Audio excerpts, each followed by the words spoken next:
Isso. Acho que eu já cliquei ali. Ai, Ana.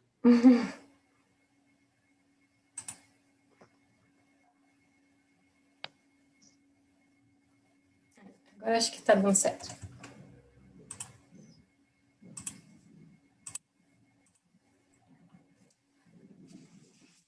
So, welcome to everyone. It is great to have you all here with us today. My name is Ana Elterman. I am a PhD student at the Federal University of Santa Catarina, and I will moderate this presentation today. So the annual conference of the International Association for the Integrational Study of Language and Communication is being hosted by the postgraduate program of linguistics at the Federal University of Santa Catarina and the research group on critical language policy and planning. It is my great pleasure to introduce you to our speaker, Jane Ngoiri. Jane Ngoiri is currently a PhD student at Laikipia University in Kenya. She's passionate about minority language speakers, especially foreign minority migrants. Her dissertation focused on Makonde ethnic minority speakers in Kenya. And Jane is also interested in language use among refugees. Earlier, Jane was interested in the structure of English, and she has published articles such as describing the use of English modal auxiliary among children from diverse language backgrounds, analyzing the nature of meaning in modal auxiliary and the use of English modal auxiliary verbs in composition writing among pupils from diverse language backgrounds. She closely follows language and integrationist debates. The current presentation is based on a thesis she is currently working on. So the title of this talk is Linguistic Survival Strategies Employed by Makonde Community of Kwale County, Kenya. So Jane, please, now is with you. Oh, thank you very much for that invitation. I really appreciate my presence here. I'm very grateful about all that. So right away, I'll take you through linguistic survival strategies employed by Makonde community in Kenya. So the Makonde community was forced to migrate to Kenya by the Portuguese colonizers to work in sugar and sisal plantation in the Kenyan coast in the 1930s. Even after Kenya attained her independence in 1963, the community remained stateless until 2016. This community has suffered hostility, discrimination, stereotypes, and prejudice due to the protracted statelessness. The historical injustices have undermined, degraded, disempowered, and disfranchised the Makonde language, prompting the speakers to employ various linguistic strategies. So they have been forced to employ various linguistic strategies.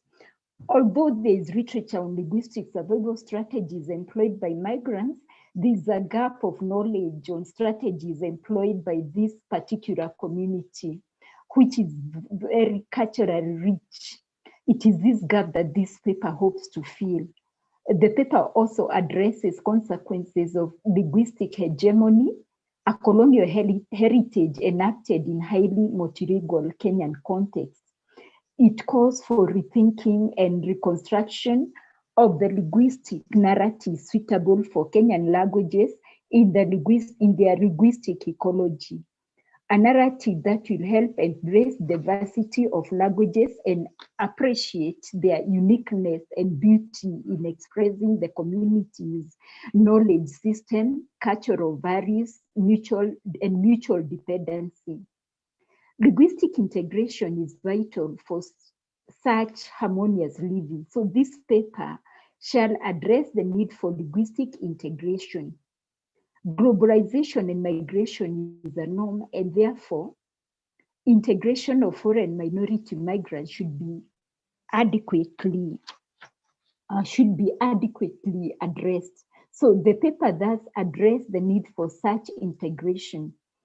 Across the globe, efforts are made to integrate foreign minority migrants, but this integration often implies migrants learning the official languages of the host countries, but rarely is a focus made on the languages of the migrants, especially the foreign minority migrants. So in Kenya, we have this community we call the Makonde, and for generations born in Kenya, they may not have a language to identify with and are therefore detached from their roots. So without proper integration, a people's history is erased. Let me introduce my work. That was the abstract, and begin by saying that the paper highlights the following areas. One, background to Makonde community and the challenges faced by this community, linguistic survival strategies and linguistic hegemony. The paper views all this against a background of ecolinguistics. So let's begin by looking who Makonde people are, and say that these people are a Bantu-speaking community. Their language is sometimes referred to as Chimakonde or Matabwa. There are two dialects, some spoken in Tanzania and others in Mozambique. The Makonde are said to have originated in northern Mozambique. They live along both sides of River Ruvuma, which borders Tanzania and Mozambique. Most of them inhabit a certain province called Muede Cabo Delgado province in Mozambique. But a small group of Makonde people, estimated to be around 4,000, came to Kenya in the early part of the 20th century. They consisted of the descendants of exiled freedom fighters, refugees fleeing from civil war, and laborers who were recruited to work in sugar and sisal plantations. Today, they mainly live in Kwale, Kilifi, Taita Taveta counties in Kenya. The Makonde community remained stateless for long. Even after Kenya attained her independence in 1963, the community was not issued with identity cards. Lack of identity cards often meant marginalization and discrimination, especially for the Kenyan-born Makonde people. In Kenya, identity cards are provided by the government and are very essential documents that allow citizens to access essential services and even get formal employment. Since 1995, there had been agitation by this community as it sought to be recognized as the 43rd Kenyan ethnic community. This aggression was often met with police crackdown and other forms of intimidation. For quite a long time, the Makonde people suffered. Many have been living as squatters, waiting for the government to allocate them land, while others have always lived in abandoned government companies. In October 2016, the Makonde traveled all the way from Kwale to Nairobi, a distance of 400 kilometers in search of recognition. They met the current president, Kenyatta, who acknowledged them as a Kenyan community. They are now very optimistic about securing formal employment in Kenya, having been issued with a national identity card. But despite getting these essential documents, Makonde people still live in abject poverty. Their impoverished situation underscores the overriding need for these communities' linguistic inclusivity in mainstream culture of the population that lives with them. It is against this background, which I have outlined, that this presentation is carried out.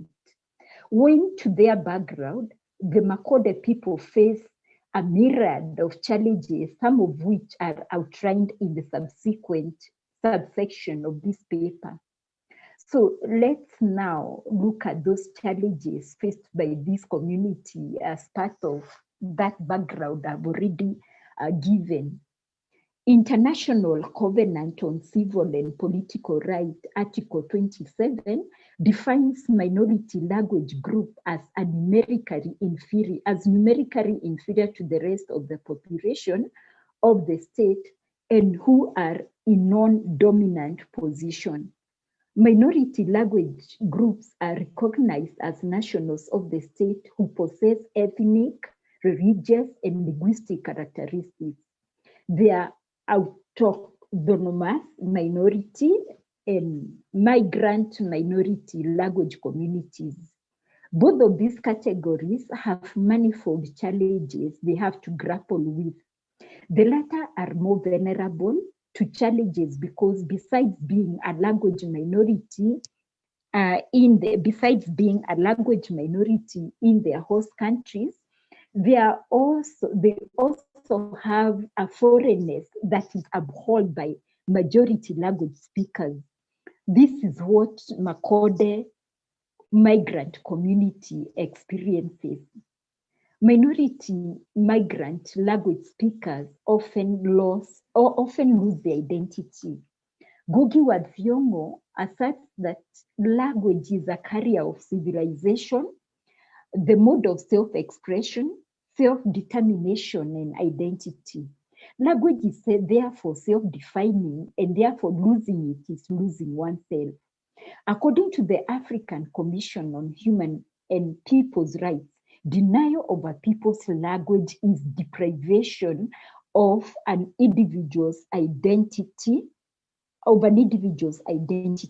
Makonde community is in the verge of losing their language and thus risk losing themselves. Makonde and Tragel, 2006, assert that in sub-Saharan Africa, language functions as one of the most obvious markers of culture. The Makonde culture is very vibrant, but with their language declining, one wonders what they are going to use to express their culture. Linguistic homogeneity kills cultural and legal diversity. So the beauty of diversity is menaced. While still, cultural values cannot be transmitted through generation in a language that these values and activities were conceived. Migrant languages are marginalized and discriminated against. Majority language speakers elbow them out so that they can grab the few available resources. This is because minority language speakers are not only numerically inferior, but also less powerful because the relationship is not just based on numbers. In other words, it is not just a tyranny of numbers, but also of power relation. Language, in essence, is a powerful tool for economic empowerment. The question of Makonde's socio-economic status has more to do with their linguistic exclusion than their national status. Migrants minorities do not thrive due to linguistic environment they find themselves in, despite being in similar linguistic environment and the same difficult economic, political, and social predicament they find themselves in. So, in essence, linguistic supremacy kills diversity. This does not only happen in Kenya, but studies conducted by one Chipo 2013 entitled Survival Strategies of Zimbabwean Migrants in Johannesburg depict how migrants are exposed to largely xenophobic environment. So Africans, you find that Africans are actually opposed to their very own. Classen 2017 notes that after widespread violence in 2000 and 2015 in South Africa, this place has now become one of the hostile destinations for migrant communities in South Africa for their very own African migrants. So one time it was noted that in a small township in Alexandria, Zulu-speaking community was heard chanting anti-immigrant slogans. They moved from door to door that anyone found passing the test of not uttering a Zulu word was beaten. So Mozambican and Zimbabweans actually fell victims of this hostility. Now, our Kenyan Makonde has really not reached that level of xenophobic attack, but the community suffers from some sort of hostility from the so-called dominant language groups. So resource competition, poverty, deprivation are among the driving forces. These social evils are highly embedded in fraud social networks. It is not actually so much about immigration policy, but language inequalities, and it has that actually are the cause of all these problems. So even in perceived civilized societies like America, you find that minority migrant also suffer a great deal. Although they have got their policies in place, what actually happens on the ground is very different. We now examine linguistic hegemony. Willie 2000 defines linguistic hegemony as what is achieved when dominant language groups create consensus by convincing others to accept their language norms and usage as a standard or as a paradigm, as a paradigmatic. In Kenya, the issue of linguistic hegemony is apparent. The Makonde community live with Swahili-speaking people. There are also other language speakers like Digo, Giriama, Mijikenda, and quite a number of them. So these language groups dominate the coast region of Kenya, and they influence Makonde language community very much. The Makonde people have even intermarried with some of this language community, or some of this language community. So in essence, it's like their languages get swallowed up by the so-called majority language.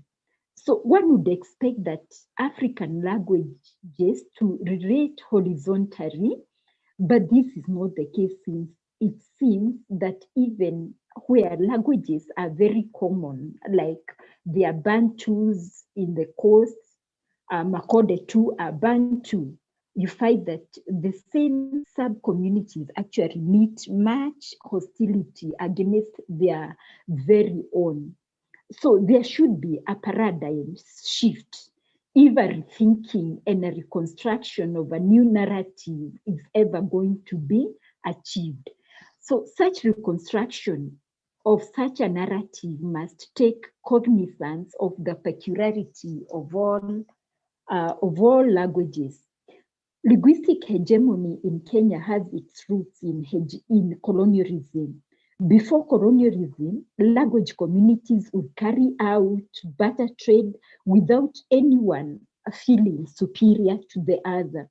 So with colonization, African languages were deemed inferior to European ones. The Eurocentrism and exceptionalist ideology were inherited by African leaders who felt that for them to yield power, that they had to treat communities unequally. This was achieved by way of stereotyping and outright subjugation of some language groups. The Makonde community has fallen victims of such malpractice in a multilingual setting. Linguistic hegemony disfranchises language as it is with Makonde. The plight of Makonde people is closely intertwined to devaluation of their language. That is, where even after acquiring identity cards, they continue to live as foreigners. Their language should therefore be enfranchised and emancipated by ensuring that the speakers are empowered. Real emancipation is empowering their language. It should entail involving the Makonde in the process of their own liberation. So linguistic hegemony also involves legitimizing the languages of the majority while delegitimizing the language of the minority. One can empower a minority without suppressing the majority speakers.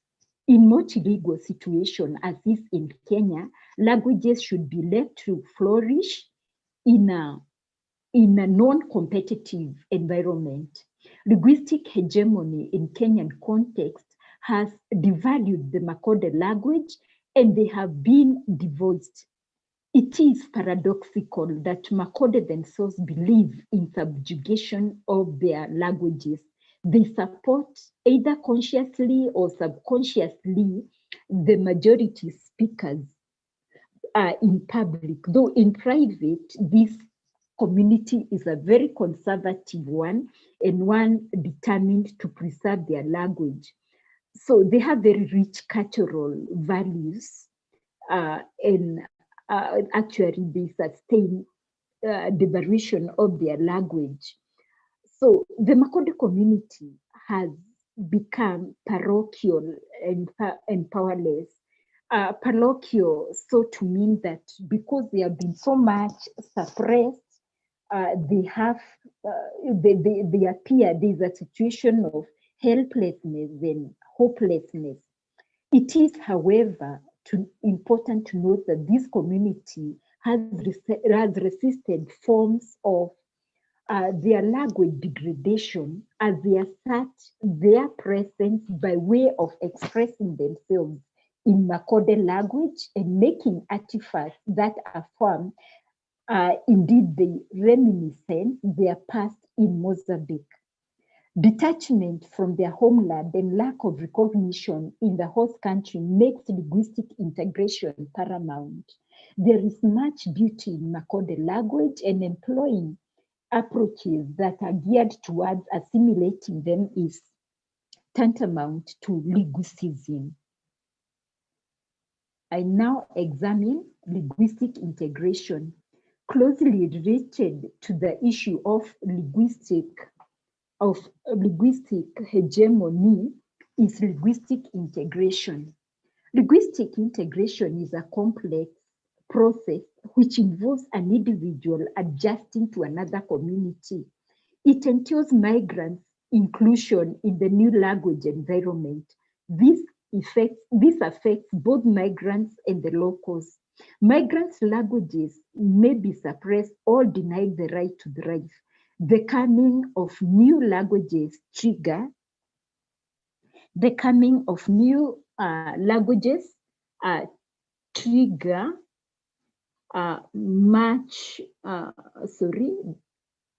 just a minute. The coming of new languages triggers fear among the local languages, and there's an inherent fear of their languages becoming contaminated, yet the minority languages have no choice but to learn the new language. So linguistic integration policies, as enshrined in the Commission of European Communities, categorically assert that this phenomenon should be a two-way process. This implies taking into consideration mutual rights of migrants and corresponding obligations. However, there's a mismatch between policy and reality. Linguistic integration, for example, in Italy,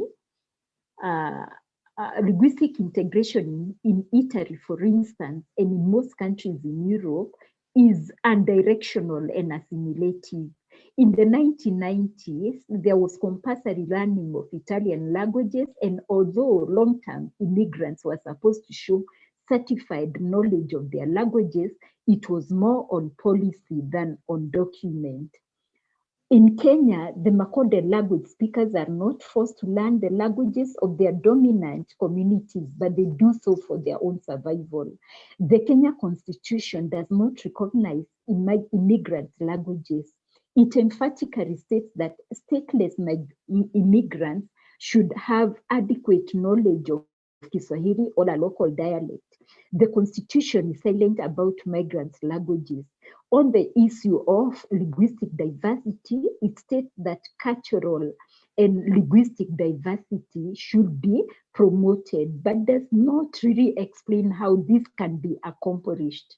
Even in cases where the stateless immigrants apply for citizenship, as is the case of Makonde people, the emphasis is still on Kiswahili or a local dialect.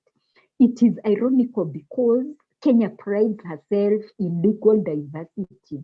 So integration policies should meet specific needs of a foreign minority. Among migrants, learning a local language enriches their national identity.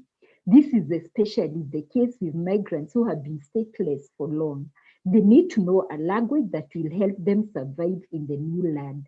They will employ various linguistic strategies for their own survival as human beings with basic needs to meet and for their linguistic survival.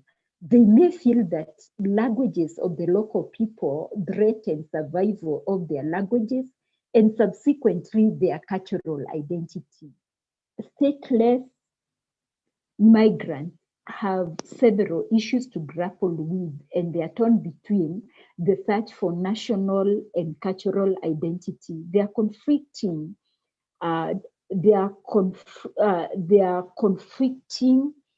linguistic hegemony approaches.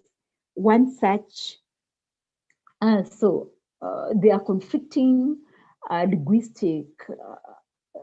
There are quite a number of things that conflict quite a number of times with regard to linguistic integration. So various linguistic integration should embrace inclusivity rather than assimilation.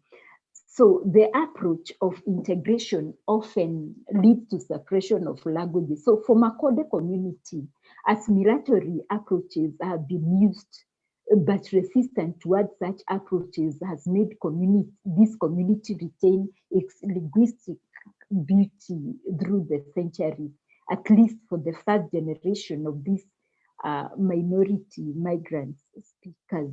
So quickly, I'll take you through linguistic strategies employed by Makonde community. Migrant ethnic minority employ various strategies for their survival in the countries they find themselves in. It has been established that minority language groups use linguistic landscape in order to conform or resist existing or presumed language prestige patterns and hierarchies. Linguistic landscape is a linguistic strategy, is a way minority groups make themselves visible. Written displays are used by minority languages in public spaces. For Makonde people in Kenya, their renowned sculptures and wood carvers an art that they excel in their homeland. So by employing these skills, they could be making themselves visible among the Kenyans. Another study conducted in the former Transkei by Petkau 2005 actually asserts that migrants employ various linguistic strategies to assert their presence. So there are a very complex social network with the local community.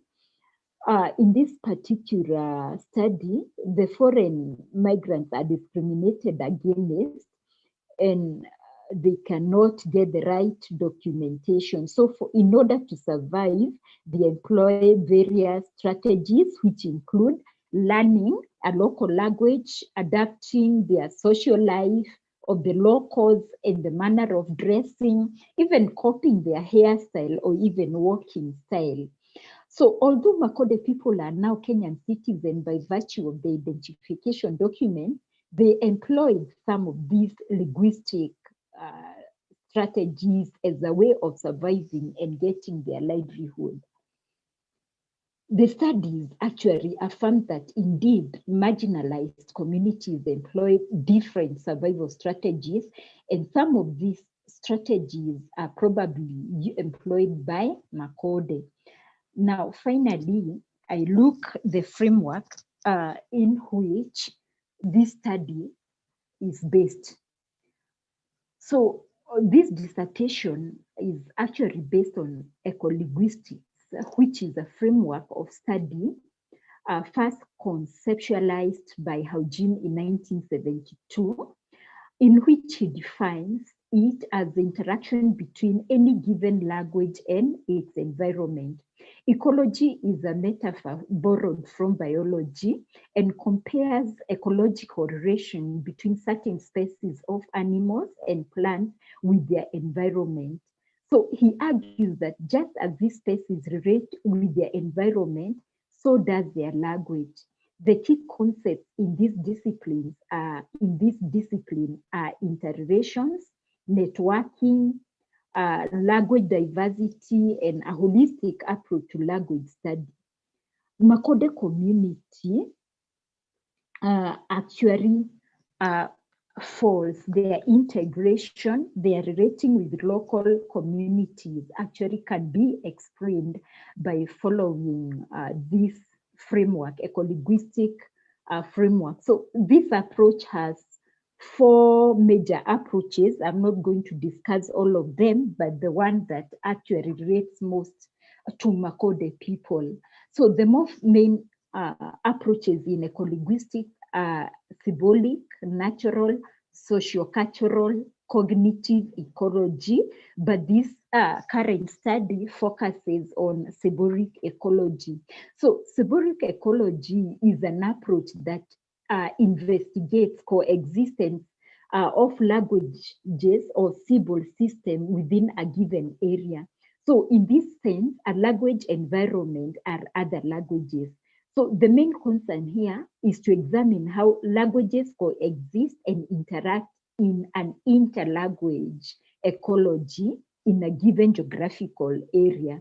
So it includes studies on language shift, code switching, pidginization, and pluralization. So Haujin works, for example, on American English immigrants community is a good example of symbolic ecology. So with regard to Makonde community, the interaction of Makonde and other communities around whom they live is actually better explained in this approach. So the Algerian tradition actually examines all this and actually fits Makonde. So in the broad ecolinguistic approach, there is a certain theory called Affordance Theory. As you've already seen, ecolinguistic has to do with how one language relates with another. So this cannot be complete without discussion of ecosystemic interaction, in which case where this Makonde live can be referred to as an ecosystem, which is a set of species in a given area and how they interact among themselves in such processes such as predation, parasitism, competition, symbiosis, and other biotic environment so that they benefit. So the species of the ecosystem are dependent on each other. In a similar way, Makonde people cannot live in isolation, neither can the dominant language group do that. They need each other. Makonde people need them as well as they too need them. So though Makonde language interacts with other languages, it is motivated by affordances.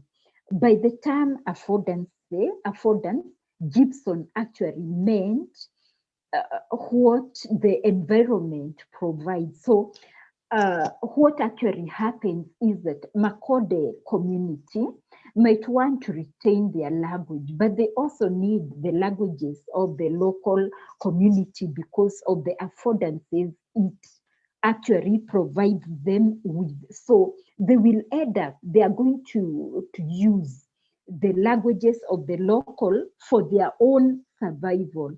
They are also going to use their own languages in order to survive linguistically.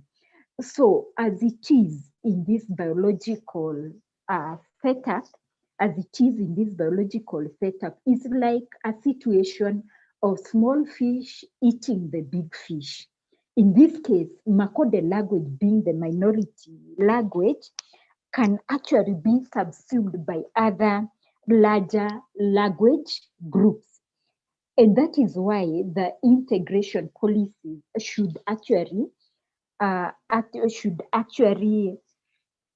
rescue Makonde community from possible annihilation. So, according to the theory, perception in the environment are very important. So the way Makonde people perceive the languages of the local community will prompt them to use this language or not. Now, language is a social institution, and from an ecological approach, they are producers and maintainers of affordances. So actually the environment produces and maintains those affordances. So our environment should be in such a way that Makonde language thrive. And the thriving of Makonde language does not necessarily mean suppressing the other language. In my view, the language of the Makonde language and that other one, and the language of the local communities should be left to drive for mutual dependency. So thank you very much. I wish to end my presentation there. Thank you very much for listening to me.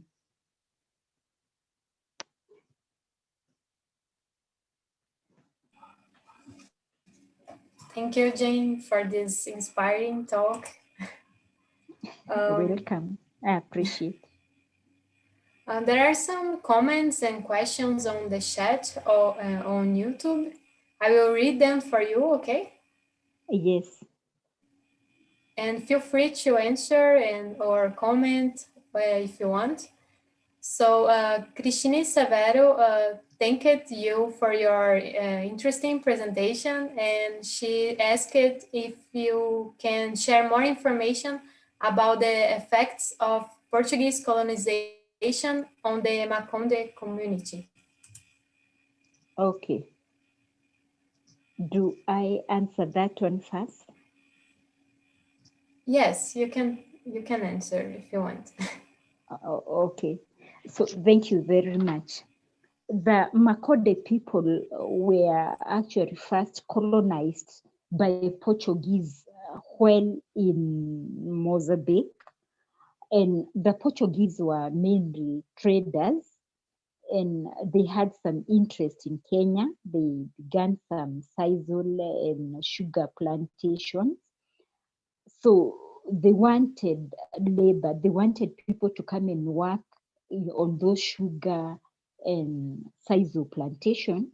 And the Makonde people now were driven there against their wish. So it was actually forced labor. So when they settled in Kenya, they lived for quite a long time without their presence being recognized. Kenya was later colonized by the British people. And even after Kenya attained her independence, Kenya did not take the initiative to recognize these people as Kenyan citizens, and you see now they could not go back to their homeland because there they would appear as though they were foreigners. So it was actually very, very bad for them on their side, because back in Mozambique, they had no roots. In Kenya, they were not recognized at all. Yeah. Thank you, Jane, for the answer. Also, Silvanir Santos comments that the crimes committed during the partition of Africa must be judged as crimes against humanity, and comments that the ideology of colonialism determines who has a voice and continues to deny the self-determination of peoples. So it is a comment. I don't know if you want to say something about that. Oh, I'm not getting you quite clearly. I'm sorry. Oh, I will repeat. She said that the crimes committed during the partition of Africa must be judged as crimes against humanity. And the ideology of colonialism determines who has a voice and continues to deny the self-determination of peoples. Yeah. It's just a comment. Yeah, I quite agree. I quite agree with that. Those were crimes against humanity. It was very bad because a whole generation had been ruined. Yeah. And there's another question. Can you talk about language education for Makonde people? Is there a governmental interest in bilingual education? Yeah, actually, I would say so, partly. Maybe begin by saying that these people had not been recognized as Kenyan citizens because their parents really had no identity card because they were stateless for long. Actually, even though they went to schools, they could not access higher education because these documents were then required. Identity cards are just very essential documents in Kenya. Kind of, they give you, they open doors, academic doors. They could not even transact banking. Health was an issue. And really, these people have suffered for quite a long time. Whatever education they received was actually formal and very basic, one that could not help them in their livelihoods. Yeah. Okay, thank you, Jane. There's a last question about the influence of Christians' missions in Makonde social practices. I don't know if you can talk something about that. Influence of? Christian missions in Makonde social practices. Like Christianity, influential. Oh, about, yeah, the influence of Christianity on Makonde. On Makonde, yes. Yeah, I must begin by saying that Makonde people are very conservative lot. They are not open to strangers, so to say. For them, the missionaries were more or less strangers. What is more, along the coast, most of them are Muslims, and therefore penetrating would actually be very difficult. And back in their country, they are traditionally, so to say, that they are not exposed to Christianity, and whatever other religion that influences them a great deal is Muslim. That is not, however, to say that there could be a feel that Christianity has not had much impact or much influence on their lives. Okay. Also, Luis Carlos Binotto Leal, he asked, shall we understand language domination as a part of the language decolonization process? Language? Shall we understand language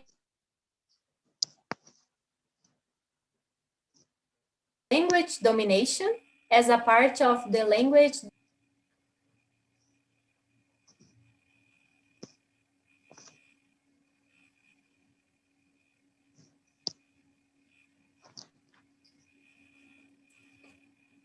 Do you want me to repeat? He asked about the language domination in the process of decolonization. Yes, I would actually say so, that language domination should be a process of decolonizing language, because when we actually talk of domination, it has a very, very negative implication, because it has the implication that one has more power over the other. That is not the way we'd like to go. Languages should relate in a horizontal manner, because no language can substitute another. Whatever language you speak cannot fulfill, another language cannot fulfill the same needs. So it's all about liberating. It's all about saying that our languages have their own peculiarities, have their own uniqueness, and no matter, majority languages actually are not in any way superior. So language domination has really got to do with language domination. Should actually be discouraged, because sometimes it translates to the process of colonization. So for us to decolonize ourselves linguistically, then we must abhor language domination.